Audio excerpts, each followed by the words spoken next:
so there's any confusion with what I mean with IP. I mean, in the specific context, intellectual property, right? So, say for instance, if somebody were to take your shit, like you created some art, it's your intellectual property, and somebody else is like posting it on his like a social media page or whatever, or like I don't know, using it in a video or uses the art style, whatever it is, in whatever movie that they create. Well, then there should be good compensation given, of course.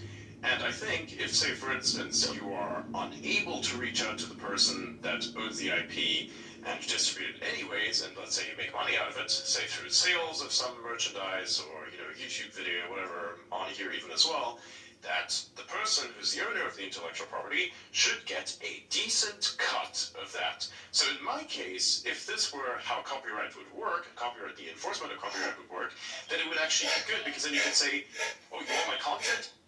Here, fucking take it, but pay me a percentage of whatever you make. And a decent percentage has to be like more than 50%, of course, right? Yeah. And there you go. Or 50%. There you go. You just solved a whole bunch of problems. Now, everybody can do whatever the fuck they want. You can even regulate for yourself, personally, whether or not this thing this content creator over here has created as part of your canon. You do all kinds of things. You can state this for yourself. You have your own fan wiki, you have everything. Because you know why you get to have a wiki? It's because people actually look at your stuff. And why do people look at your stuff? Because it's fucking distributed. That's why. So without distribution, the information is absolutely fucking worthless. Do you think that a fucking forest cares when you say some super inspirational quote into the forest? It's not going to give a shit. It's also not going to spread it anywhere. So basically, the information that you just output from your brain is fucking useless. Right?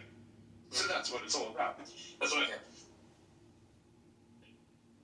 This is a thing that a lot of artists agree with, like artists believe in sharing and, well, I don't mean sharing in the sense that, oh, hey, my stuff is free. It's more like, feel free to be inspired by my work, right?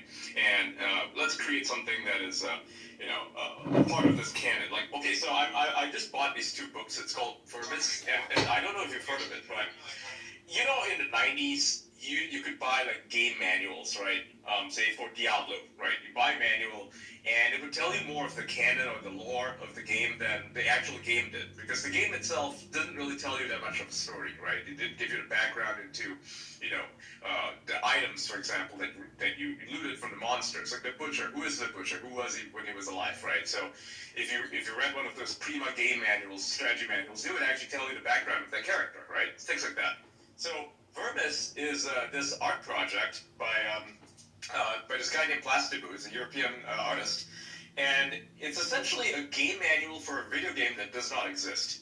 And so the game is kind of like, it's very like Dark Souls